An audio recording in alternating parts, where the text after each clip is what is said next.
नमस्कार दोस्तों, आप सभी का स्वागत है हमारे पॉडकास्ट में, जहां हम आपको लेकर चलते हैं अजीबोगरीब और डरावनी कहानियों की दुनिया में। मैं हूं मिस्टर अनुराग और आज हम आपको सुनाने जा रहे हैं एक ऐसी कहानी जो आपको हैरान कर देगी। अगर आप रहस्यमयी और भूतिया कहानियों के शौकीन हैं तो आप सही जगह पर हैं। तो बिना देर किए चलिए शुरू करते हैं आज की कहानी। राहुल और तनु दोनों अपने नाना नानी के गांव में रहने के लिए आए थे। जैसे ही वे वहां पहुंचे, नानी के चेहरे पर चिंता की लकीरें साफ दिखने लगीं। अरे, तुम लोग अचानक कैसे आ गए? बुला लेते, हम खुद आ जाते, नानी बोली। नानी, अगर हम बुलाते तो सरप्राइज कैसे होता? कैसा लगा हमारा सरप्राइज? तनु ने मुस्कुराते हुए पूछा। बेटा, सरप्राइज अच्छा है, मगर सुनो, अब तुम लोग आए हो तो कल सुबह ही शहर वापस चलेंगे।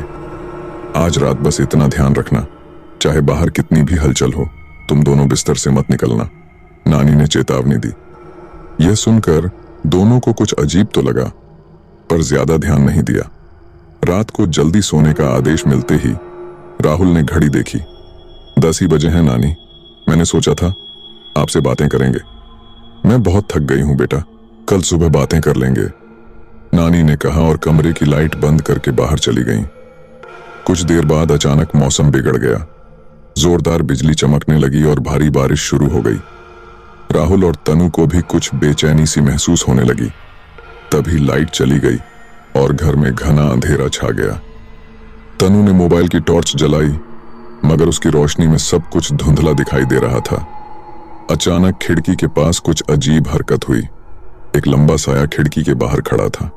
उसने अपने नाखूनों से खिड़की का शीशा चीर दिया जैसे वह कपड़ा हो। राहुल और तनु सकते में थे। तभी वह साया नाना की ओर बढ़ा और पल भर में उनकी गर्दन धड़ से अलग कर दी।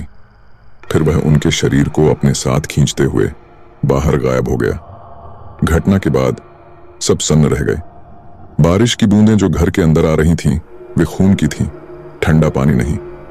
राहुल और तनु की समझ से सब कुछ बाहर था। नानी गहरे सदमे में थीं और कुछ बोलने में असमर्थ थीं। राहुल और तनु ने किसी तरह नानी को सोफे पर बैठाया और पूरी रात खौफ में बीती। सुबह होते ही सब कुछ सामान्य हो गया, मानो कुछ हुआ ही ना हो। पर गांव वालों ने नाना के शव का अंतिम संस्कार रात में करने से मना कर दिया। शाम तक इंतजार करो, रात में अंतिम संस्कार नहीं होता, वे बोले। राहुल ने सोचा, अब इस गांव में एक पल भी रहना ठीक नहीं है। उसने नानी से कहा, हम लोग रात में ही शहर वापस चलेंगे, यहां रहना सुरक्षित नहीं है। लेकिन नानी ने मना कर दिया। नहीं बेटा, हमें सुबह ही निकलना चाहिए, रात को सफर करना ठीक नहीं होगा। मगर राहुल ने नानी की बात नहीं मानी और अपनी बहन तनु के साथ उन्हें कार में बैठाकर चल पड़ा। राहुल ने कार की स्पीड बढ़ाई। बीच रास्ते में उसने भजन चालू किया ताकि नानी का मन हल्का हो सके। तभी अचानक नानी का चेहरा बदल गया। उनकी आंखें लाल हो गईं और वे जोर से चीख पड़ी, बंद करो ये सब, मुझे ये भजन नहीं सुनने हैं। राहुल और तनु चौंक गए। नानी गुस्से से तमतमाई और अचानक कार में मौजूद साया उनकी ओर बढ़ने लगा। राहुल ने जल्दी से रास्ता बदलते हुए जंगल के बीच शॉर्टकट लिया, लेकिन गाड़ी का नियंत्रण उसके हाथ से निकल गया। ब्रेक काम नहीं कर रहे थे और गाड़ी तेजी से आगे बढ़ती जा रही थी। कार के अगले हिस्से से टकराकर गाड़ी रुक गई। अंधेरे और सन्नाटे के बीच जंगली जानवरों की आवाजें सुनाई देने लगीं। नानी अचानक अजीबोगरीब तरीके से हंसने लगी और फिर भागते हुए जंगल के अंदर कहीं गायब हो गईं। राहुल और तनु ने नानी का पीछा किया। वे एक गुफा के पास पहुंच गए, जहां नानी पेड़ों पर कूदते हुए गुफा में दाखिल हो गईं। राहुल और तनु भी दादी को ढूंढने के लिए गुफा के अंदर चले गए। गुफा अंदर से एक राजमहल की तरह थी। वे धीरे धीरे आगे बढ़े, तभी अचानक एक साया तनु को पकड़कर घसीटने लगा। राहुल ने उसे बचाने की कोशिश की, मगर वह साया उसे तहखाने में ले गया और ओझल हो गया। अब राहुल के पास तनु और नानी दोनों को ढूंढने का कोई रास्ता नहीं था। वह गांव की तरफ भागा और गांव वालों से मदद मांगी, लेकिन वे बोले, उस गुफा में जाना खतरे से खाली नहीं, हम तुम्हारी मदद नहीं कर सकते। राहुल ने हार नहीं मानी और एक अघोरी बाबा के पास गया, जिसे गांव वाले जानते थे।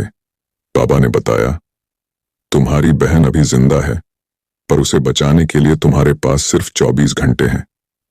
बाबा ने राहुल को गंगा जल और रुद्राक्ष माला दी और कहा, जाओ, उस गुफा में जाओ और बलि की मूर्ति के सीने में त्रिशूल मारो, तभी सब खत्म होगा। राहुल और बाबा रात को गुफा में पहुंचे। बाबा मंत्र पढ़ते और गंगा जल छिड़कते हुए आगे बढ़े। जैसे जैसे गंगा जल गुफा पर गिरता, वह खंडहर में बदलती जा रही थी। सामने बलि का स्थान दिखाई दिया। राहुल ने बाबा के दिए त्रिशूल से मूर्ति के सीने पर वार किया और अचानक पूरी गुफा धराशायी हो गई। साया खत्म हो चुका था और साथ ही नानी और तनु भी गुफा से बाहर आ गए थे। राहुल और तनु ने इस भयानक अनुभव के बाद समझ लिया कि इस दुनिया में बुरी शक्तियां भी मौजूद हैं। अगर आपको हमारी ये कहानी पसंद आए तो हमारे चैनल को लाइक और सब्सक्राइब जरूर करें। इससे हमें मोटिवेशन मिलेगा और हम आपके लिए और भी डरावनी और रोमांचक कहानियां लाते रहेंगे। धन्यवाद।